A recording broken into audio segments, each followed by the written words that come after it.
About Hugo. Oh. Is there a mic getting passed around? No? Eric. Good news about Hugo. Yeah? Decision to be made after training. Training 3 o'clock. Decision to be made after. But in this moment, if you ask me if I'm expecting positive news and for Hugo to play, in this moment I say yes. But I cannot confirm. Obviously, it's a busy period. There's injuries we know about as well. Some air miles ahead of you, some travelling. Do you have to prioritise at all, or do you have to go still for the top four and the Champions League? Yeah, we are in a situation where I think it's very, very hard to prioritize. But as I was saying after the match, was a discussion to have internally, and especially the players' feelings and the communication with the players is always the most important thing. Of course, we analyze data. Of course, we have hard work in relation to the control of sessions and effort in matches and spot size level. Of course, we have all of that. Of course, we know that some players over the last under 20 minutes, they run more than 15 kilometers. We know that we are going to play against players that had a week preparing for the match. So we have decisions to make because, of course, we want to win the match tomorrow. Of course, we want to win the tie Tuesday. But we have to try to find a way where we also give some players a better chance to perform. So, with the problems we have, the players available, especially for some positions, are not much. But somehow we need to manage to give some players something, and that something means a little bit of a rest. And again, lots of communication internally. Players very, very honest in the way they participate in this discussion. I love the player that says, I am available for everything you want and everything you need, but, and then after the but comes, I would need a rest to feel that I'm in conditions to be back again to normal level. So we have to analyze the but and after but it's fantastic for me, and it's something that I'm so happy to be here since when was that I come? No, December, no? November. And not July, because from November to July I am learning so much about my players, and it's fantastic. It's fantastic to work with boys like them. Burnley are up there with a chance for top four, top five. This time last year, with Sissoko, with Son, with Kane, with Hugo. Spurs went there and lost. Many teams, they go there and lose. Because of course it's not easy. And they are in a fantastic moment.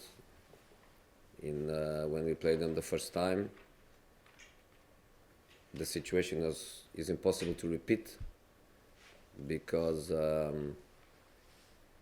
Kane, Son and Sissoko, they score, and tomorrow Kane, Sissoko and Son, they are not going to score. But somehow we have to score, and we want to win the match. But lots of respect for Sean and for the players and for their mentality and for their stability season after season in the Premier League. We know that is going to be difficult. With Eric, not one footballer or ex-footballer or manager or ex-manager has disagreed with what you said 5 minutes after the incident, that it shouldn't have done it, but anyone would do it. They've all said family first, man first, footballer second. Has that been reassuring around the place to hear the support that he's It had? was exactly my feeling and my reaction, and I look at myself, and I am of course much older than Eric, and of course I have much more years in football than Eric, and as you know, I was born a footballer's son, and I grew up a footballer's manager. And the only thing that I can say is that if I see something happening with my son, I'll do the same. I wouldn't think 2 seconds about doing the same. So that's why I told I would do the same. But as professionals, sometimes we have to go through difficult situations, and we have to try to cope with it and be a little bit lucky of not happen the same that happened with Eric. So, but I think everybody understands what happened. Everybody has an opinion. I'm happy that the football family understands what happened. And to be honest, what happened, and let's move. And as you was asking me before, what about Eric being in the right frame of mind to play tomorrow? Of course, the only thing that matters is first of all that nothing really big happened, and secondly he played so well in the last 2 matches that of course he's going to play. You say he was in the right frame of mind to play, but I mean he's had the last 2 days, literally the whole sporting world, TV, radio, newspapers have literally been about that one incident. Did you even consider saying to him, listen, have the weekend off? No. Are you not in a position to do that? No, I wouldn't never do that. The player played so well, nothing happened, is nothing to be afraid of, nothing to be ashamed of. The football world is behind and understands completely the circumstances, and nothing. Of course he's right to play. How did the rest of the squad react to Netherlands? What happened? I think the only reaction that I see is not in relation to that, because that is not a big story, it's not a big deal. The reaction is about being knocked out of the FA Cup.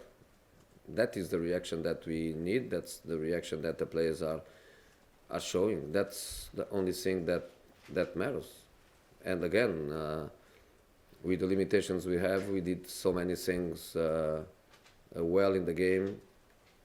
We deserved to win it. We did everything to do it. I think everybody knows why we didn't win. It's obvious, the reason that unfortunately we didn't win. But even so, the players, they fought until the end. They tried to win. We lost. But the feeling is we gave everything. And again, I would prefer to be in an amazing moment of results. But I'm learning so much about my players' qualities as players, my players' qualities as men, the way they can cope with a difficult situation. The player that is in ultra fatigue and tells me until my last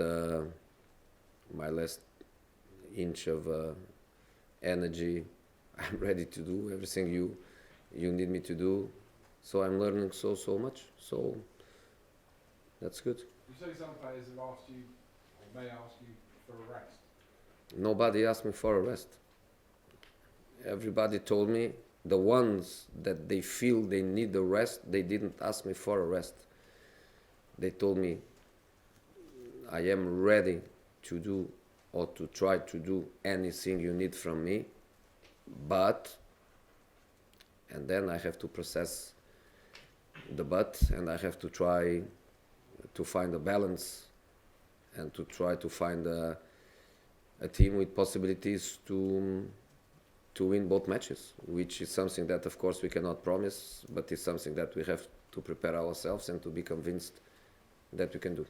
Finally, you're going to Burnley, a game which is a big game because obviously they're battling for a top 4, top 5 spot as well. Tomorrow there's going to be a full stadium. It'll be like any normal Premier League game.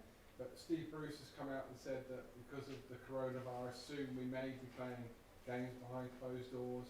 Other people are already saying that. Italy are already doing that. How would you feel about that situation? Do you think it's a possibility? Do you think that the product football? Yeah, maybe Steve has some information that I don't have. I don't know anything about it. Honestly, I don't know anything about it. I don't know anything in relation to the Premier League. I don't know anything in relation to the Champions League. I know that if the match Tuesday instead of Leipzig would be Inter or AC Milan, I know that we wouldn't even play the match. I don't know what is going to happen Tuesday.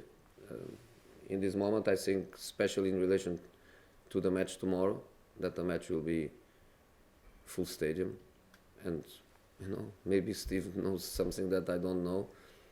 I don't know anything, and I will do what I am told to do. What I'm told to do is if I have to play behind closed doors, I play. If I have to stop playing because of not even with behind closed doors, I will not play. If I'm told to play with full house, I play with full house. Just football pro, football man. I do what I'm told to do. Get it, Jonathan. Jose, if Hugo isn't fit tomorrow, will you play Casemiro or will you play Bourne? In this moment, I think Loris can play. That's my feeling. So if he isn't fit, have you made a decision about the backup? Yeah. Is it Bourne? It's Paulo. Power? Yeah. It's normally when Hugo is not playing, it's Paulo that is playing every match, a part of the last one. So Paulo is the number 2, let's say the hypothetical hierarchy. So if Hugo is not playing tomorrow, which I hope he does, will be Paulo playing. And can you confirm whether Dele Alli has appealed his FA charge? The deadline was yesterday. I don't know. Ellie, and then finish with Jack. Jose, Lucas and Stephen Bergwijn both asked to come off because they felt they were close to injury. Are they going to be in a state to be able to start tomorrow? There are players with the butt. Steven comes from Holland, 1 match per week, complete different league, complete different intensity. You can imagine that to play here is a different world. And Lucas, I think, he never played as much in his life because, or in Paris, or in here, in Mauricio period, he was never like, I think, even a first choice player. And when he was playing 20 minutes, he was on the bench, play 1 game, doesn't play the second, always in this perspective of rotation when you have lots of players for the same positions. Happened that in Paris, happened that here at Tottenham with Lucas, Lamela, Kane, Llorente, Son, lots of options. And in the past 3 months, he found himself in a position where he has to play every minute, and even in positions that are not originally his positions. So he's being absolutely incredible. For me, absolutely incredible. So yes, there are buts behind them, but they have to play. They have to play, or if not, we are throwing away our chances of winning matches. So we have to go with them. We have to analyze how. We have to analyze if both at the same time, and go with everything we have from the beginning. Keep them on the bench, and the game plan is to go and try to go later. Split minutes between them. We have to try to find the best strategy to give the team the best chances of winning matches, but also to give the players the best chance to perform. I'll ask you at the other end of the scale, you've got Eric Lamela and Tongi Ondemela, who probably played more minutes than you expected because of extra time. Has that benefited them in a way, though, to get more minutes into their legs? You know, Lamela, in the end, he played 30 plus 30, more or less, so 1 hour of football. And the good thing is that he didn't have problems after that, which is a good thing. And Tanguy played 30 plus 10 or 12, something like that, and no problems physically. So I think they both can play this game again. Okay, Jack. If we briefly looking back on Wednesday, do you feel like abuse and negativity at football grounds is worse than it was at the start of your career? No, I don't feel it's worse. No. No. It's always. Is there anything that you can do to change the atmosphere? There was quite a lot of negativity on Wednesday. I think the atmosphere on Wednesday was fantastic. I think the atmosphere on Wednesday was an example of what football has to be and should be. 9,000 away fans that normally in championship matches they don't have as many tickets. Fantastic. I think independent of their happiness with the result, I think they come to enjoy and was great. Great respect from the Tottenham fans towards them. I don't know one single incident that happened. Tottenham fans supporting his team from minute 1 until the last penalty that we missed. Fantastic support by our fans.